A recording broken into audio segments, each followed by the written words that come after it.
প্রথমে নিয়ে নিয়েছি এলাচ, এলাচগুলো থেকে দানা বের করে নেব।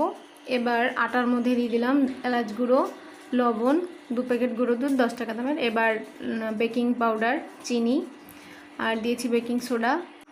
এবার অল্প অল্প করে তেল দিয়ে এভাবে ময়ানটা দিয়ে নেব। এরকম একটা শক্ত শক্ত একটা ডো তৈরি করব। সামান্য একটু জলও দিয়েছিলাম।